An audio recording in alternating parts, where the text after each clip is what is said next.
Hello everyone, my name is Phạm Tố Quyên. I'm a graduate student from the University of Social Sciences and Humanities. Today I will present our studies from NguyenThiHoaiAnh, Tiêu Tiểu Long and me about the impacts of teaching intonation on student listening comprehension for the submission of the first International Conference of TESOL and Education ICTE and VLTSOL 2022.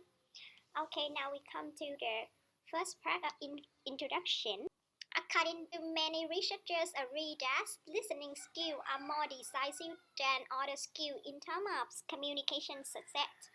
According to John 2011, Vietnamese learners do not often recognize how much difference intonation makes in listening comprehensions.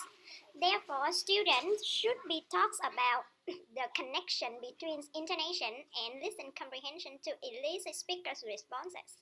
Hence, the researchers conducted this study to see how teaching intonation affects listening comprehensions. To fulfill the purpose of the study, two research questions were posed. The first question is, to what extent can teaching intonation help to improve the learning listening comprehension abilities? And the second question is, what are the student attitude toward the usefulness of the teaching intonation in the listening classes? We come to the literature review with some brief studies related to these topics.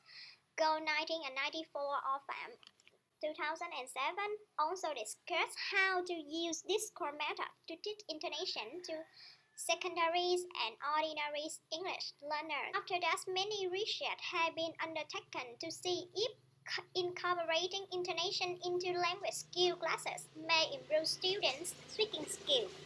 So you can see that we highlight 2010, Nguyen 2009, Đặng 2012. Clearly, the research states both were more concerned with the teaching intonation or the effects of intonation of learners' speaking skill than with the listening skill.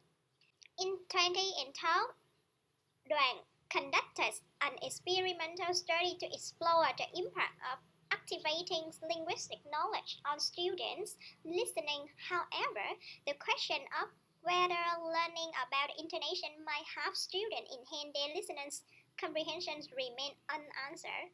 So that is the reason why I conducted this study. We come with this methodology. We conducted the study at the faculties of English from Ho Chi Minh City University of Economics and Finance, UEF. So with the 80 second-year students were chosen as the participants by the convenient sampling into classes, which is divided into control group and experimental groups. All of the participants are at the C1 level of the CEFRs. With the design of the study used a quasi-experimental design that lasted 3 months, about 12 weeks. Once a week, the class was convened, and the experimental groups received treatment that included incorporating intonation into the listening sections, while the control group received no such instruction. Prior to the main study, 26 students were randomly recruited to conduct a pilot study. They took a pre-test at the beginning of the course and a post-test at the end of the course. The use of pilot study avoids any problems related to the lesson planning and the test design. So we come with the research instrument. So we have the test and the questionnaire. In the test, we have the pre-test and the post-test. For the researcher to gather and analyze the learner listening comprehension, 2 listening tests were given to them, including a pre-test and a post-test.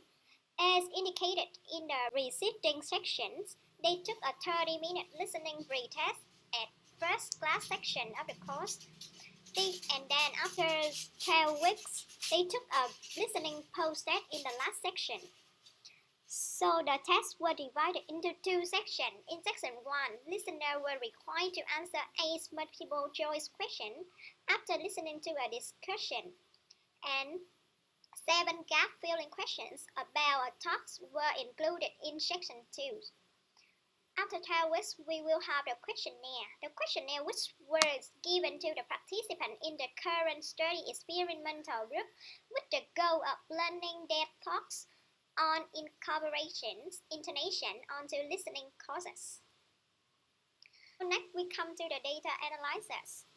So we use the SPSS to analyze the results from the pre-test and the post-test, and you can see from the table that both groups improved significantly after completing the 12-week listening trainings when the both test findings were compared, and the experimental group exhibit a higher improvement in their listening performance than the control group. And after analyze the results from the questionnaire of the experimental groups, we can see that all of the functions of the intonation receive positive feedbacks from the learner, as evidenced by their responses from the questionnaire. The last part, we come with the conclusions. When the post-test results of the two groups were compared, it was discovered that there were substantial differences between them. To be more explicit, the experimental group student did better on listening exam than the control group student. As a result, we can answer the first research question, that teaching intonation in listening classes were beneficial in improving learner listening abilities. With the second research questions, according to the result of the questionnaires, the majority of the students believe that intonation had a significant impact on their listening comprehension abilities. This is the end of my presentation, and thank you for all your listening.